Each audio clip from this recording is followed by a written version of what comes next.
All right, we are out here. I am by myself today. This is the solo episode of The Come Up, where we go over the real, the raw, the McNasty, and some of the good stuff of what it takes to build your success, whatever that means to you. Today, I am taking some questions that I got from different people through Instagram, through asking, through email, that people wanted to ask me and people wanted to know. So I'm going to answer some stuff off the cuff.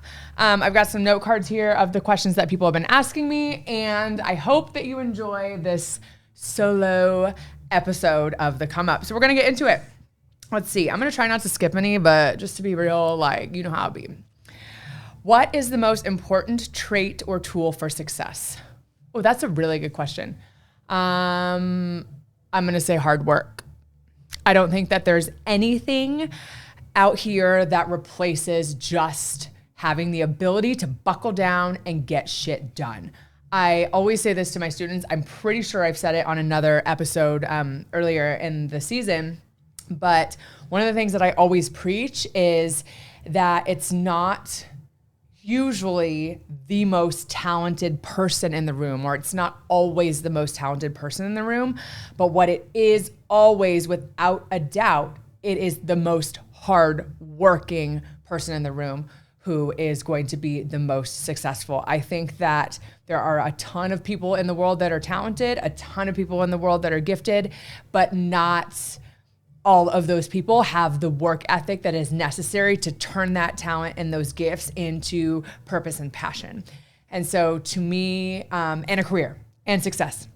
And so to me, really having that work ethic, that is the most important tool. I really think that if you are willing to work hard and put in the hours, put in the time, be patient, that you will be successful eventually, whatever that means. So to me, that's the most important trait. We moving on up, peeps. Okay, so, the biggest turning point in life. Oh man, biggest turning point. Okay, I'm gonna try to share this story with only sharing part of it, but basically I was in a situation where it was kind of a crisis, and I was on the phone with a counselor talking me through it and kind of advising me about what to do. And the counselor on the phone said to me, and it's so simple, and the simplicity of it is why it's so powerful. The counselor said, well, you've got a couple of options in the situation you're in. You can continue doing what you're doing, and we have a ton of resources and a ton of different things that we can do to help you figure that situation out and make it manageable and keep living that way. Or you could leave and do something else, make a different choice. And in that moment, I was like, oh my God, wait, I have a choice. And it's not like I didn't know, I knew I have choices in life, but in that moment, I needed to hear yo, you're choosing this. And that was a turning point. I would say I was already on the trajectory of kind of moving a certain way, but in that moment, my entire mindset changed to essentially I get the choice to choose whatever I want to choose, and whatever I'm not changing, I'm choosing, and I became accountable and responsible. And when I became accountable for where I was at and responsible for where I was at, and I didn't like it, I couldn't stay. I couldn't keep pursuing life in that way. So I would say that just that little piece that she gave me on the phone was probably one of the most pivotal moments in my overall mindset, and kind of just where I went from here to yeah. Okay, next question. What inspires you? Oh, that's a good one. This is good. Simple and good. Life. Life inspires me a lot. And I would say, as you all know, I do a show that's dedicated to love every single year. I've done it for I don't even know, 12, 13, 14 years now. Love is so inspiring to me. And everything around it, the good, the bad, the ugly, the ecstatic. Love is just amazing. Life is amazing. And there's so much inspiration to draw from everything, really. So I would say life inspires me. Okay, we breezing through here. What values do you hold that build success? Ooh, that's a good question. What values? Okay. I would say a really big thing on my value list, and I don't know if this is considered a value, but maybe it's a moral thing, but it's leave people better than you found them. And I really find that building success, building a life that you're proud of and that feels good and supported and supportive, with a lot of love in it and community in it, really has so much to do with how you treat people, being kind, showing love, cheering other people on, and encouraging people. And so in this environment that I'm in, teaching, it's sometimes a really sensitive space for people. You know, sometimes people are starting out. Sometimes people are, even if they've been dancing for a while, they've got insecurities they're working through. We all have life we're working through. And I try to create a space where you come in and then you leave and you feel better. So most of my classes have that vibe switch. And I feel like that, as far as building success, because that's what this question is, I feel like for me, that is probably the biggest thing. It's finding a way to make people feel good. And again, leaving people, leaving things, leaving places better than you found them. Yeah. What is one piece of advice? One piece of advice that I have. This is just general. It just says one piece of advice. I don't know if it's about the industry. I don't know if it's about life. I don't know. One piece of advice, I would say, it's on my hand. Be love. This little thing that I put on my hand came to me when my mom had passed away. And I was like, in one of those moments where I'm trying to make sense of everything and like how I'm going to push forward and essentially what I was going to do. And it just like kind of, again, with the simplicity, like the power and the simplicity, it just came to me, be love. And I think that it is a reminder that when you're in a tough situation, to ask yourself what love would do in that tough situation. If you are in a conflict with someone, here's a good example, and you want to yell and scream and be right and, you know, shut it down and maybe non-communicative, like in those situations, like ask yourself what love would do. Love would stay open, love would listen, love would maybe not be in agreement, because love doesn't always agree in the way that we want it to, but it's that openness to receiving and giving and ultimately understanding. So that's kind of deep. I don't know if that, like I said, I don't know if that question had more to do with dance or with life, but I would say being love and committing to that is huge. That when I choose to act, or if I am thinking about moving forward or thinking about how to respond or thinking about how to be, that love is the answer to all of those things. And so now when I'm in a challenging situation, or like a confrontation or something where I have to really like work my way through it, I always ask myself, like, what would love do in this situation? And that tends to bring me, especially if it's a situation where I'm elevated, that tends to bring me to a place where I'm like, okay, like let me make a choice with my heart space so that I actually have the ability to be open and receive and give. And even if I find myself still in conflict or I'm not in agreement with whatever's going on, at least I know that I made my best effort to be open to whatever is happening. So I would say, be love is my biggest piece of life advice. Oh, lost some. Okay, next question. What is your biggest failure and what did you learn from it? Oh my God, failure. Okay, first of all, I've been talking about this a lot this week because I'm just feeling really reflective, being here at this place in my journey as a dancer and just like all the magical things that have come this year from a mountain of hard work and a ton of failure, like getting to where I am here, which is like a really big peak in many mountains that I really want to climb. Like I have so much further to go, but getting even here,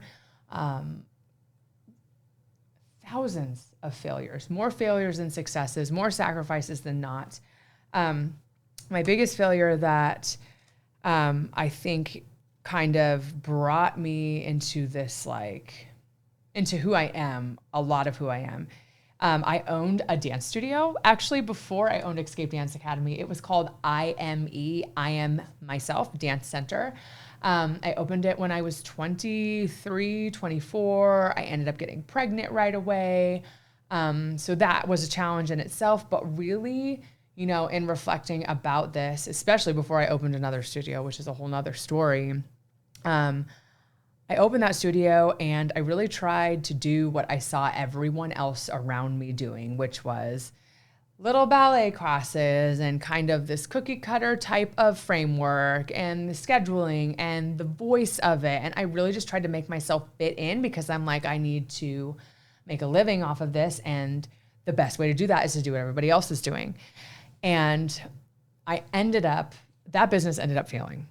Okay. And I had to close it down before my lease was up, ended up owing a whole bunch of money, and it was just awful. It was a terrible first business experience, but it taught me this.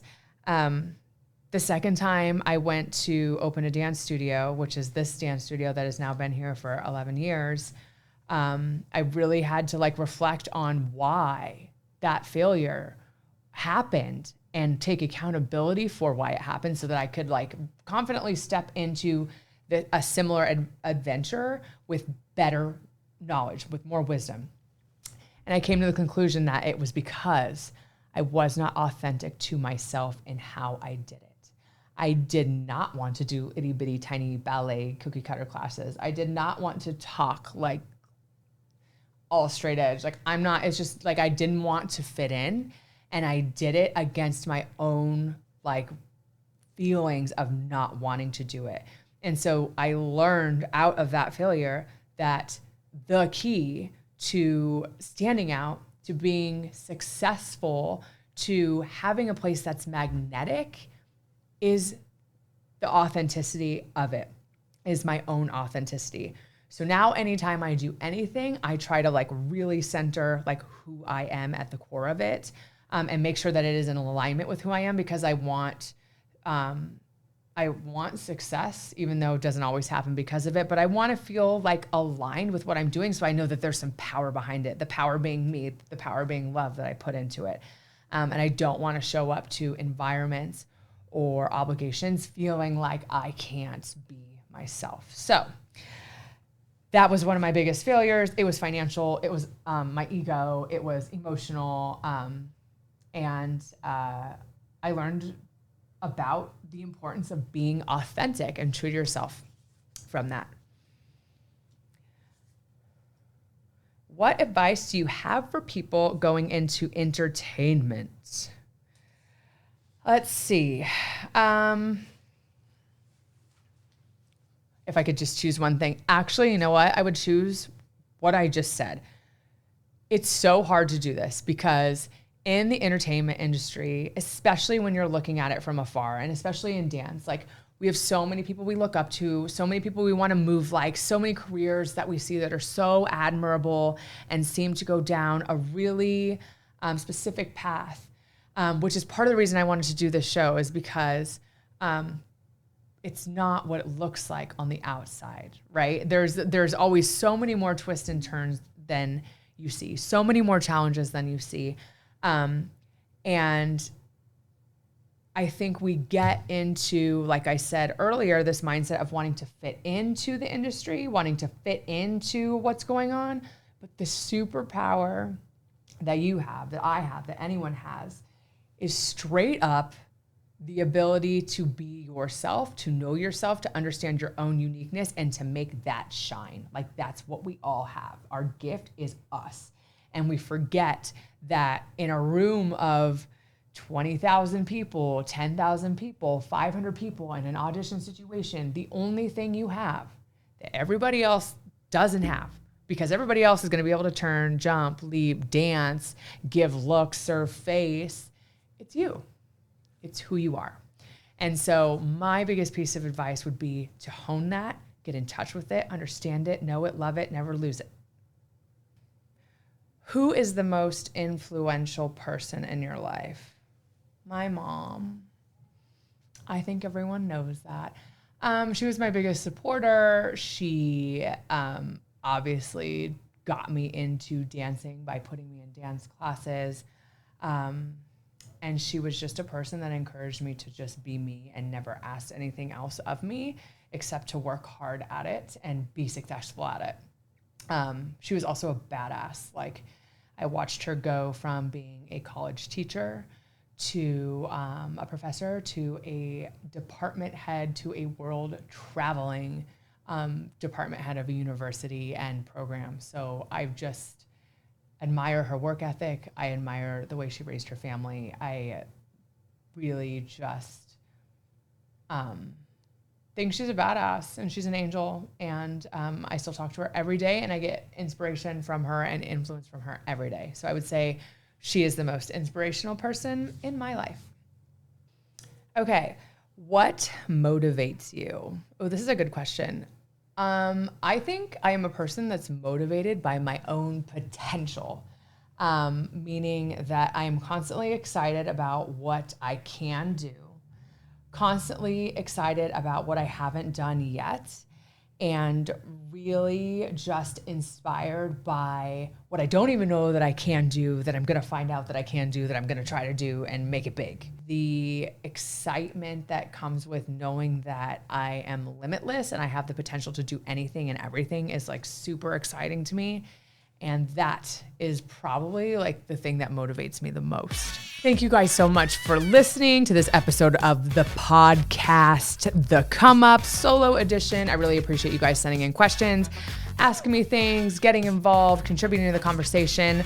Love having this outlet to chat with people and to chat with everyone. So thank you again. Keep pushing forward, keep moving forward, stay motivated, stay blessed, and we will be back next time with a sweet new guest. Peace out.